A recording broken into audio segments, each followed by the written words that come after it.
This is the Goatherd's Guide to the Bible, Introduction, Part D. The Old Testament is often called the Tanakh by Hebrews, by Jews. It is an anagram that represents three portions of Scripture. The Torah, which means the teaching, the Nevi'im, which means prophets, and the Ketuvim, which is the writings. Okay? And we don't have to worry too much about this too often. There are skeptics out there that say, see, Jesus couldn't even quote the right portion of Scripture, and what they don't realize is that the naming of the books and the orders of the books has changed over time, and so they say, see, he says Isaiah said it, Isaiah didn't say it. Well, in that day, that book was named as part of Isaiah. Okay, and so there are things like that that occur that we will take notice if we need to. Okay, but we don't have to really concern ourselves with that too much, because as Greeks looking at the Hebrew text, we're not going to be real concerned about the history of Israel. The history of Israel is a literal history, and it's interesting to note. But the important thing is that the Scriptures speak of Christ through the history of Israel. Okay, and this is a thing that I call dinner theater. The nature of prophecy in the Old Testament is oftentimes dinner theater. The prophet was called to Israel oftentimes to play act something. They would build up a castle and knock it down. They'd do this and that and the other thing as dinner theater. And people would come out there and see the street actor doing this thing, and they'd say, what the heck is he doing? And it was a mystery, it was a riddle that they were supposed to interpret as a prophecy concerning them. And this dinner theater was for Israel. But unbeknownst to Israel, Israel itself was playing a dinner theater for the rest of the world. Everything that Israel did and is recorded there is part of this dinner theater, which is a picture of Christ and a prophecy of Christ. Okay? Israel is called the Son of God. Why? Because they represent the Son of God in the prophecy. Okay? And so what happened to Israel happened to Christ. Okay? But it's hidden in this mystery and in this riddle. And we're going to want to see that. So these things will all be considered the prophets. Sometimes the law. Sometimes it's referred to different things. Sometimes it's the law and the prophets. We don't need to make the distinction, because the law is in all of them. The prophets are in all of them. And in fact, in all of them, God speaks through four voices, that of the prophet, the priest, the king, and the judge. And those are the four layers of Scripture that we also see. So every passage in there contains that voice speaking to us. And that's how we'll be able to discern four layers when we get around to doing that kind of a thing. So the important thing about the history of Israel is not the history of Israel.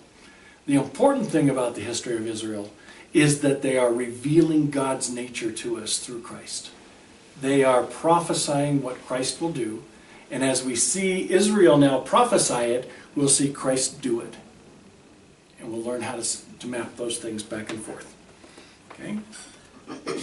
So, we've got the Gospels. We have the letters then, which are written from the apostles who are giving instruction to the church. Now that we know Christ is the Messiah, Son of the living God, how do we then live? So we have their letters instructing us, how do we then live?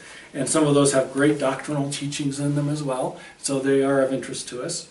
Paul is speaking about the kingdom of heaven. Paul actually understands the riddles much better than most of the other apostles.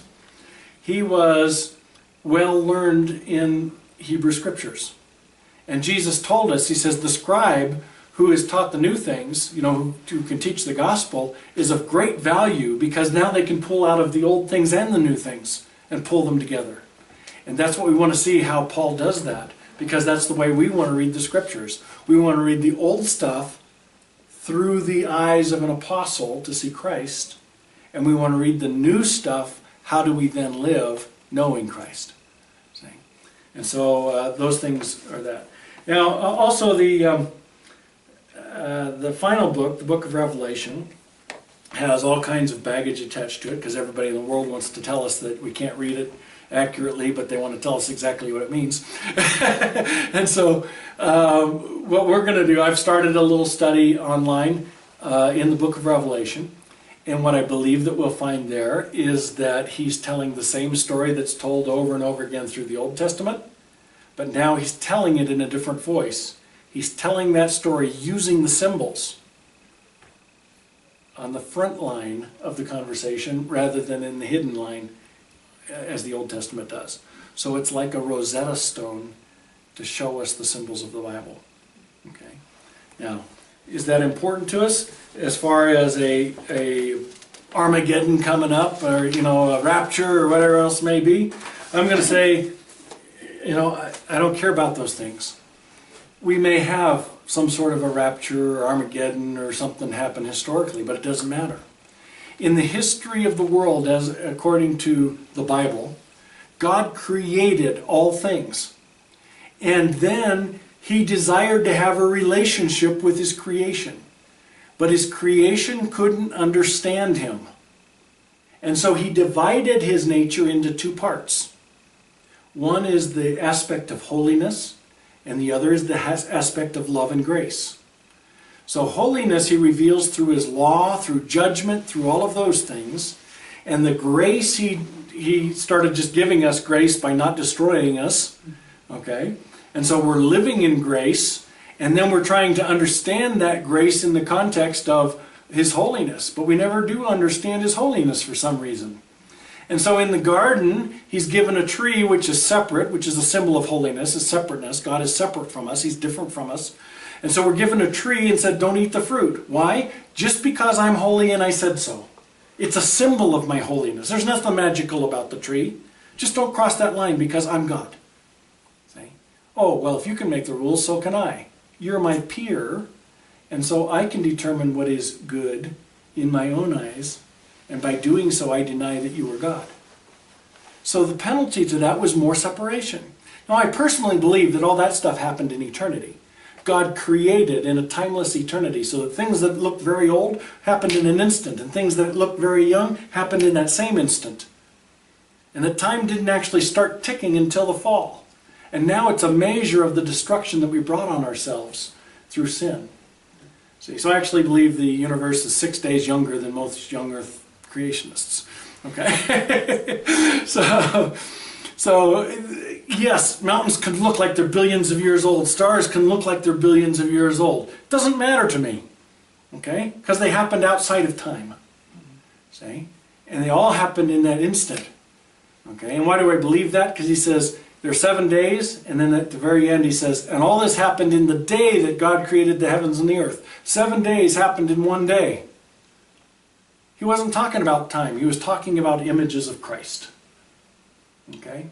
So the guys who observe and say, well, there was no solar day until, the fourth day, they're right. Okay?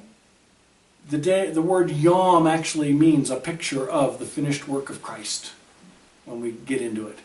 Okay?